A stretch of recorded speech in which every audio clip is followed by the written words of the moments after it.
It wasn't that long ago that the Covington kids created a national crisis by smiling when confronted by an old Indian dude who told them they were bad people. All the while they were just standing there smiling while they were on a class trip to Washington, D.C. This became a national cause celeb for the 48 hours it took everybody else in the country to figure out it was one big hoax. Well, somebody just sent me this. It's about a year or two old, and we like to do stuff that's current around here, but this was, I don't know how this one got biased. Look at this story. Look at this picture. That's a smirk. That's a picture of a kid who is not being accused of some hoax. This is a picture of a kid at a sentencing hearing who is smirking, laughing, mocking the mother and the sister of the person he and his fellas killed.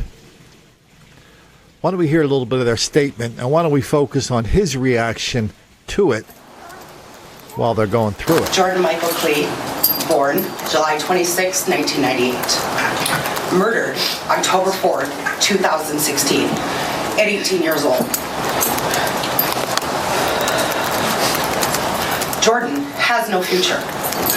Jordan can no longer choose to go to college. Jordan can no longer choose to change. Jordan can no longer make a difference.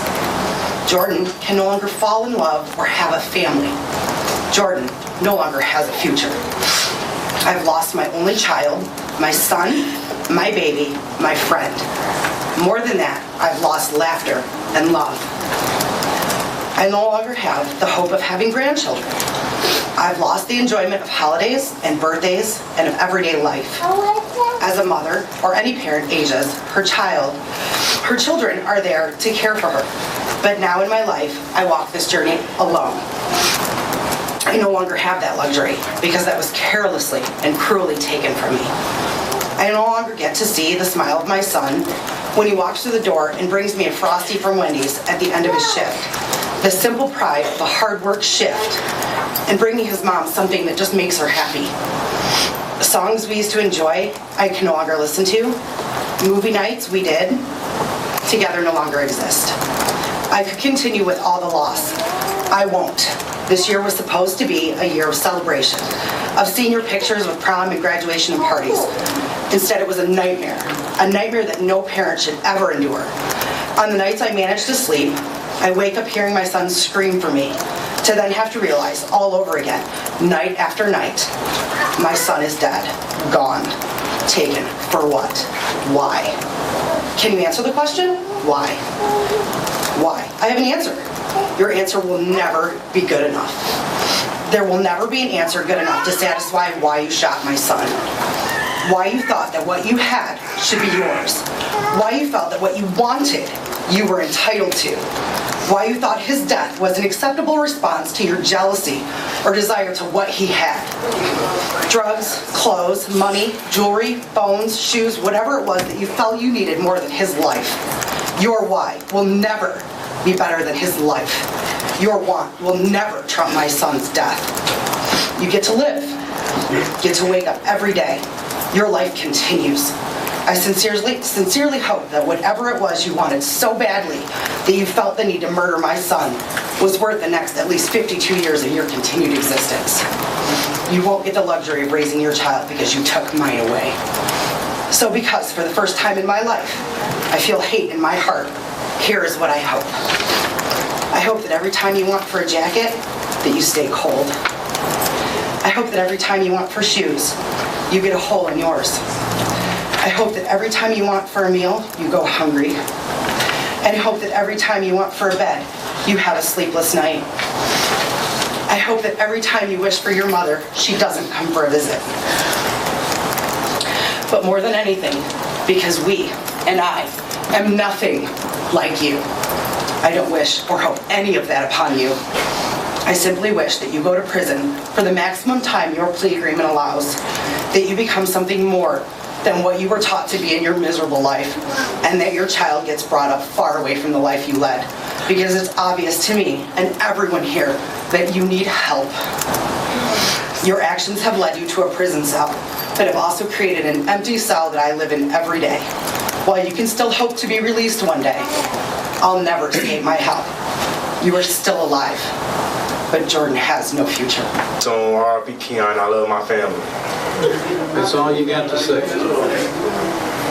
You know, I have never in 23 years approximately ever not accepted a sentence agreement between the parties because it's bargained for, sentenced by the parties. But watching you sit there, smile and laugh and shake your head like this was no big deal, I'm very tempted to just say, I'm not going to accept this sentence agreement. We'll go to trial. And if you're convicted of felony murder, you'll go to prison for the rest of your life. That means you'll die there. That's what I'm tempted to do. Mr. Bella, do you want me to accept this sentence agreement? Your Honor, may we approach briefly? Yes.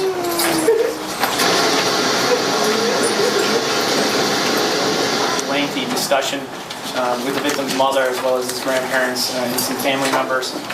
They understand that obviously this is the defendant who brutally murdered their son by shooting him in the back of the head. He's shown absolutely no remorse. He's written rap songs to other murderers about continuing killing, and throughout the victim impact statements today, he smiled and he laughed throughout the entire proceeding. However, the Lee family does want to move on with this. They want to get some closure from this case. And they want to try and forgive this defendant, even though all of his actions for what he did. And they are asking, as well as the people, that you proceed with the sentencing. Okay. Anything further, Ms. Goldstein?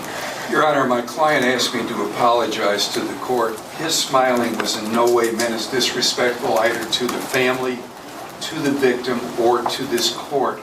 My client is 17 years old. He has some emotional problems and frankly was scared.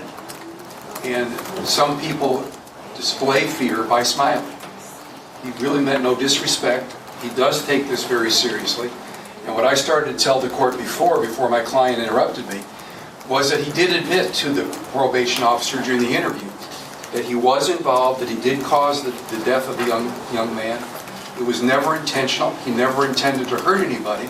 And I think he does feel bad about it. Now, at his age and in his condition, he may not be able to express it as well as some other defendants might, but he does feel bad about it. Anything else, Mr. Wright? No. And of course, no trial of a fella is complete without getting the mom in there to remind everybody that she too is a victim. Her family is a victim, and her son is a victim because he has to go to jail for, I don't know, what did he do again? Oh yeah, he killed somebody, and she is now a victim too. Think about his reaction during the statements that were made in the court that the judge seemed to be upset about. Yeah, tell me what you think. What upsetting me was I'm sorry for her loss, just as well as mine. My son was supposed to graduate this year too, and I mean it's just bad all the way around. So that's just how I feel. Do you think he took this lightly? Do you think he took this seriously? How do you think he... I don't feel like he understands exactly what's going on because of his mental conditions and things like that, and no one has even brought that up or said anything about it. So can you expand on what those conditions are that you don't feel like were taken into account? His mental conditions, I'm gonna put like that. The court systems in juvenile had tests done to see if he was a threat to society, which he's not. He sees another psychiatrist here in Ann Arbor, and she also let the attorneys know his diagnosis, what medications he's supposed to be on, that he's have not had since he's been locked up. So, I mean, it's another reason why. The smiling does not have nothing to do with slack of what, how can I say it? That's just how he handles everything. That's how he handles everything. As a child, if he was in trouble, he'll just look at you and smile.